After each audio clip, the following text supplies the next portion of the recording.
An impressive event and inviting me to speak. I am extremely excited to be here, and by here I mean both this event and New Zealand generally. I've only been here for a very short period of time, 96 hours, but it has been very eventful. And there has been a lot that has happened in that short period of time, but there are 3 episodes that I have found particularly extraordinary since I've been here that I just want to highlight because I think it has some important meaning for what we're here to talk about and for the upcoming election. The first really extraordinary event is that, it is not all that common to arrive in a country and within less than 24 hours, literally, find oneself being publicly maligned and attacked by the nation's head of state using the most adolescent epithets imaginable.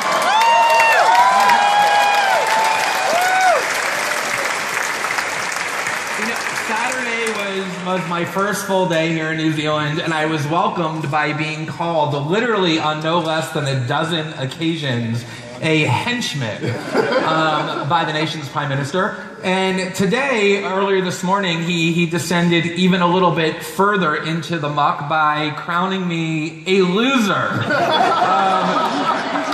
Something that I don't think I've been called since I was like 14 years old. So it brought back a lot of really good memories. And the really amazing thing about it is I have done reporting over the last year and couple of months on the NSA and on global surveillance as a result of the documents that were furnished to me by my source, Edward Snowden. And the New Zealand government certainly is not the first government that has disliked the reporting that we've done. And they're not even the first government that has tried to distract attention away from the substance of the disclosures by trying to attack the journalists personally in order to discredit the journalism. But what is unique about New Zealand is that in every other country where that was done, it wasn't the head of state that actually spouted those insults. They get underlings or representatives or minions to do it because generally heads of state are very concerned about appearing dignified and statesmanlike. But I don't know, I guess in some warped way, New Zealanders should consider themselves blessed to be led by a person who has completely unburdened himself with those concerns. I mean, he has no interest at all in dignity or statesmanlike behavior whatsoever.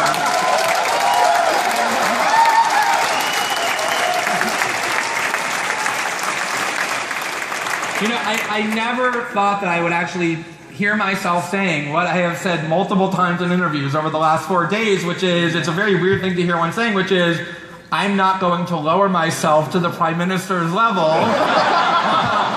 by getting into the mud with him and name-calling. And I've tried really hard to adhere to that over the past 4 days, and I'm going to try hard, although I may not completely succeed, but I will try hard to adhere to that tonight as well, because there are a lot of really important substantive issues that we shouldn't allow to be overwhelmed or distracted by what he's hoping to be this kind of bickering match.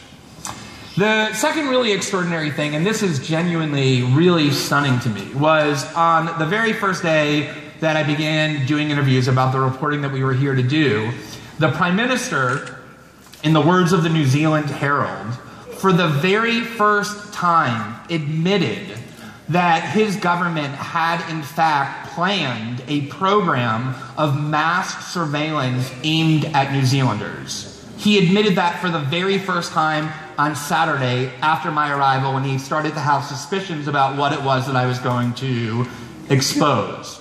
And the reason that's so stunning to me is because if you think about what has happened in this country over the last 18 months, there has been a very serious and sustained debate over surveillance policy. Probably as much as, if not more than, just about any other country on the planet. It began with the revelations that the government had illegally spied upon the communications of a legal resident of New Zealand, Kim.com, as well as several dozen other, at least, citizens and legal residents. It then was followed by a very intense debate. One media outlet here called it one of the most polarized debates in decades over a new internet law that the key government insisted upon enacting that would vest the government with greater powers. And this all took place within the context of the Snowden revelations and the global debate about electronic surveillance and internet freedom and individual privacy that those disclosures provoked. And so as this country was immersed in this very serious and sustained debate about surveillance, a debate in which the Prime Minister himself actively participated, he concealed from the citizenry all of that time the fact that, by his very own admission, which is actually inaccurate, but even he admits that he concealed the fact that his own government over many months was developing a program of mass surveillance aimed at the citizens of this country. What possible justification is there for having concealed that for well over a year until my arrival compelled him to finally admit it because he knew it was going to get exposed anyway? I find that genuinely stunning. The third really amazing episode that has happened just over the last 4 days is the Prime Minister's vow that he made in similar interviews and over the last several days, that he said he was going to declassify information in order to prove that in this political dispute that has arisen, he is actually correct. Now, the reason why I find that so amazing is because it is the case in virtually every Western democracy, and I spent time today with a well-regarded New Zealand journalist who confirmed that it's not just the practice, but the law in New Zealand, that governments do not have the right to declare information classified, in essence, to keep it concealed from the citizenry, unless it is really the case that disclosure of that information would seriously harm national security and jeopardize the public safety.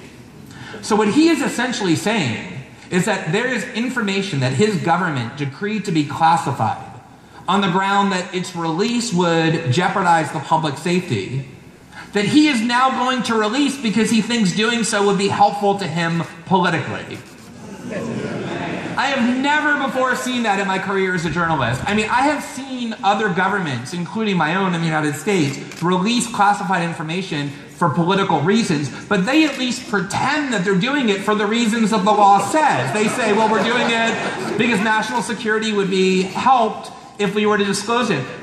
Prime Minister Key is very shameless, very clear about the fact that he's not releasing that classified information for any reason other than to defend what he called this morning his reputation and for political gain.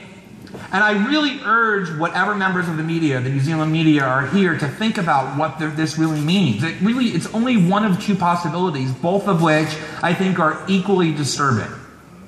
Either, number one, the key government properly classified this information in the first place about the program of mass surveillance they were planning, because its release really would harm national security and jeopardize the public safety, and that he is disregarding the public safety, jeopardizing national security by releasing this information for political reasons. That is pretty disturbing. The only other alternative is that this information should never have been marked classified in the first place, because it was being hidden not for national security reasons, but to conceal from the public what it was that this government was doing in planning mass surveillance aimed at the citizens of this country. It either is only one or the other, and I really think the Prime Minister needs to be held accountable to explain to the public which of those two it is. So those have been